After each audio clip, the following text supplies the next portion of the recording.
അതെ, ആ റേഡിയോ ഒന്ന് ഓഫാക്കിയേ.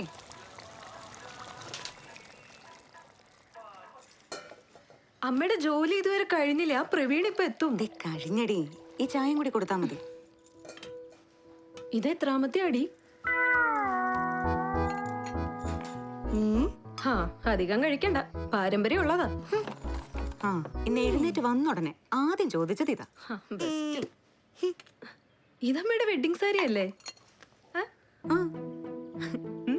സൂപ്പർ ആയിട്ടുണ്ട്. ഈ ചായ അച്ഛനോണ്ട് കൊടുത്തേ. പാവം അച്ഛൻ. ഇപ്പം ശ്രദ്ധിച്ചില്ലെങ്കിൽ ശരിയാവില്ല. അച്ഛൻ ഇത്തിരി കടുപ്പത്തില്ല. ആള് വരണില്ല എന്നുള്ള കാര്യം ഉറപ്പാണല്ലോ അല്ലേ? കനത്തിന്റെ കാരണം അത് വേറെയാ, അത് നോക്കണ്ട. നിശ്ചയത്തിന് വരാത്ത കാര്യം പിന്നെ ശ്രീധരന്റെ നിശ്ചയം വെളിയിൽ ഒരു ചെറിയ പ്രശ്നം ഉണ്ടെന്ന് കൂട്ടിക്കോ.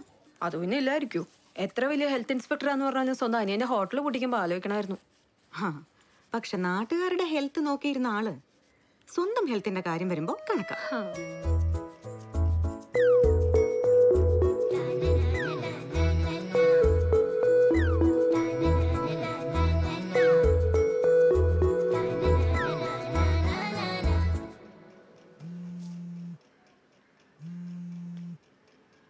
ഹലോ സാറേ, ഹെൽത്ത് ഇൻഷുറൻസിനാണേ. അതൊന്നും താല്പര്യമില്ലെന്ന് പറഞ്ഞാലേ മിസ്റ്റർ.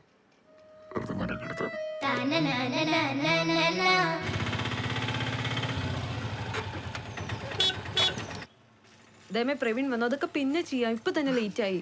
ഈ പാത്രം കഴുകിട്ട് ഞാൻ വരാം, നീ പോ. ഈ അമ്മ. വേണ്ട, അത് ഞാൻ വെച്ചോളാം. നീ വെച്ച ശരിയാവില്ല. Go go go, wash your mouth. Go.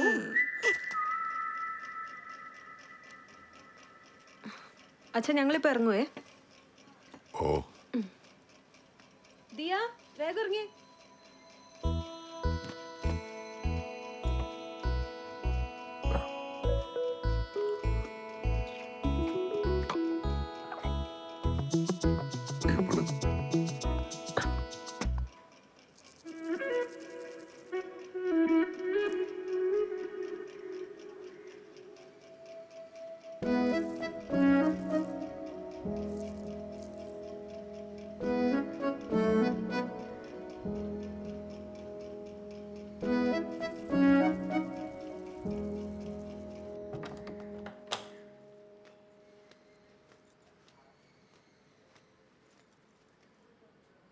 Krishna.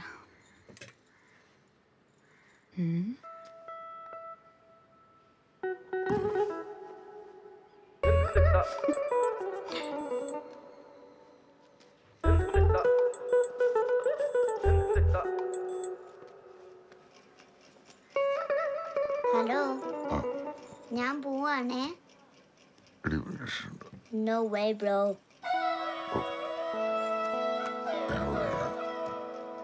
ചേച്ചി, ബിനീഷിന് ക്വാറന്റൈൻ ഒന്നും കഴിഞ്ഞില്ലേ? അവനെന്നും ക്വാറന്റൈൻ അല്ലേ? വീട്ടിൽ നിന്ന് പുറത്തിറങ്ങാത്തന് എന്നും ക്വാറന്റൈൻ അല്ലേ? അത് ശരിയാ. പിന്നെ അല്ല, നമ്മള് പറപ്പിക്കില്ലേ? മാസ്ക് വെച്ചോട്ടോ, അല്ലെ പോലീസ് പിടിക്കും. കറക്റ്റ് ടൈമാണല്ലോ. നമ്മള് പറന്നങ്ങ് വരില്ലേ? അല്ല, കാറ് നന്നാക്കിയിട്ടില്ലേ ഇതുവരെ? ഇല്ല, 2 ദിവസം കൂടി എടുക്കുന്ന വർക്ക്ഷോപ്പ് പറഞ്ഞു. അല്ലെങ്കിൽ സാറിനെ കൊണ്ട് അധികം വണ്ടി ഓടിപ്പിക്കായിരിക്കും നല്ലത്. ആ വണ്ടി ഓടിക്കേണ്ട ആള് അത് ടീച്ചറാ. അച്ഛൻ കേക്കണ്ട. പറഞ്ഞേക്കല്ലേ. അല്ല, ആ ഒരു ആക്സിഡന്റോട് അങ്ങനെ ഒരു കാര്യം അറിയാൻ പറ്റിയല്ലോ. ശരിയാ. എന്നിട്ട് ആളെന്തി? അകത്തുണ്ട്.